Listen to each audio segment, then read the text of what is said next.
très proches géographiquement, mais un peu plus distants dans les relations. La France et la Suisse entretiennent depuis plusieurs années des rapports parfois crispés. Va-t-on vers une embellie après la signature de cette convention sur les successions entre les deux pays? Quels sont les dossiers qui freinent encore nos relations bilatérales? Pour en parler, le plaisir d'accueillir Michel Duclos, l'ambassadeur de France en Suisse. Bonjour monsieur l'ambassadeur. Bonjour. Merci d'être avec nous dans notre studio du Palais Bonjour à fédéral. vos auditeurs. Jusqu'à 8h. Bon, on l'a entendu, et je vous voyais écouter l'interview de Célina Maudru tout à l'heure, qu'on vient de diffuser à 7h36. Certains de nos élus ne semblent pas être très contents de ce qui se passe, disent que les deux pays ne se comprennent pas vraiment, malgré la signature ou à cause de la signature de cette convention. C'est aussi votre sentiment? Ça ne passe toujours pas? Je crois qu'il y a encore du travail à faire, mais cette convention n'a pas vraiment été expliquée dans ses détails, dans son économie et dans sa réalité. Donc le débat commence. Quand j'entendais Madame Maudru, je pensais évidemment à la phrase de Talleyrand, tout ce qui est excessif est insignifiant. Elle est excessive? Elle est comme d'autres d'ailleurs, tout simplement dans une posture d'insulte à l'égard de la France. Dire que M. Moscovici a été condescendant, honnêtement, il faut avoir une oreille très particulière pour entendre notre ministre de cette façon. Mais j'en reviens à mon point. Ce qu'il faudrait quand même prendre en compte sérieusement, c'est ce qu'est vraiment cette convention. C'est une convention, je le rappelle, qui est destinée à permettre à la France d'imposer des Français qui résident en France. Certes, dont l'héritage se situe en Suisse, mais c'est quand même des Français, et c'est quand même des Français résidant en France. Oui. Donc, quand on a ça en tête, ça relativise beaucoup les attaques contre le texte. Alors abandonnons l'insignifiance ou les insultes, prétendues ou non, des parlementaires suisses estiment quand même que c'est la souveraineté. C'est pas les parlementaires suisses qui s'expriment tous sur ce ton, hein, heureusement. Tous n'ont pas ce ton, effectivement. Il y en a quand même beaucoup qui sont modérés, heureusement. Oui, cela dit, sur le fond, beaucoup pensent que c'est la souveraineté de la Suisse qui est entamée quand même. Est-ce que cet accord est vraiment équitable, Michel Duclos? Voilà, c'est un accord équilibré et laissez-moi vous expliquer pourquoi. Au départ, il y avait donc une convention qui datait de 1953 et qui était très désavantageuse pour nous.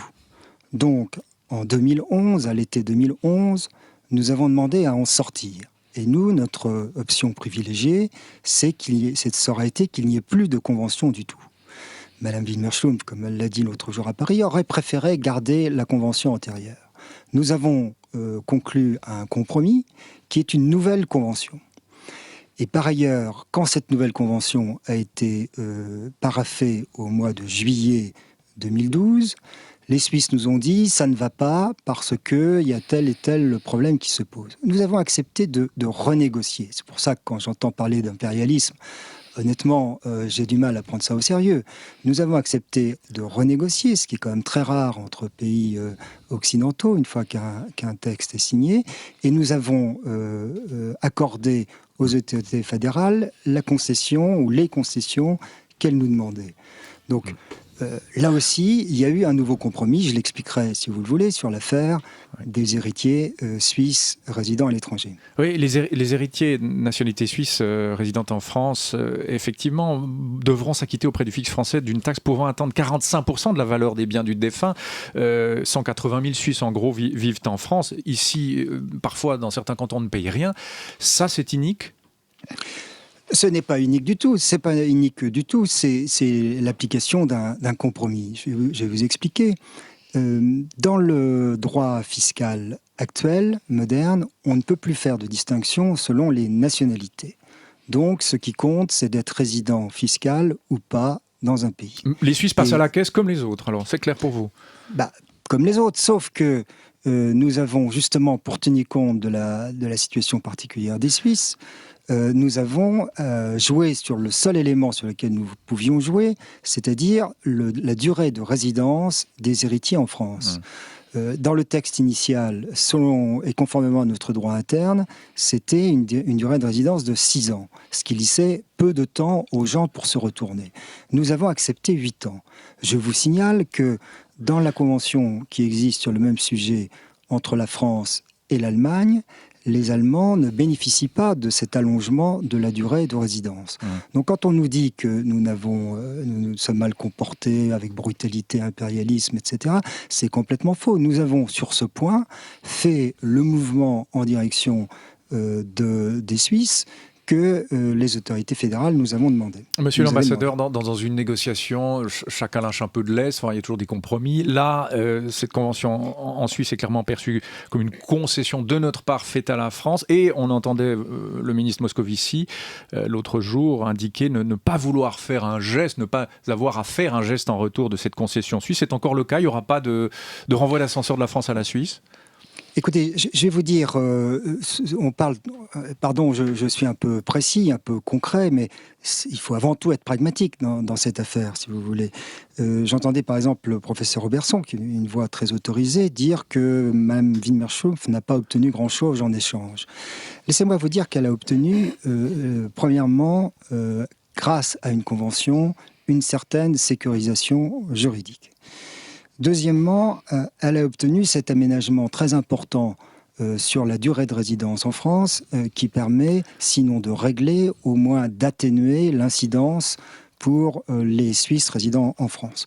Troisièmement, elle a obtenu des délais, puisque nous, au départ, ce que nous aurions voulu, c'est un changement de régime qui aurait pu s'appliquer dès le 1er janvier 2012.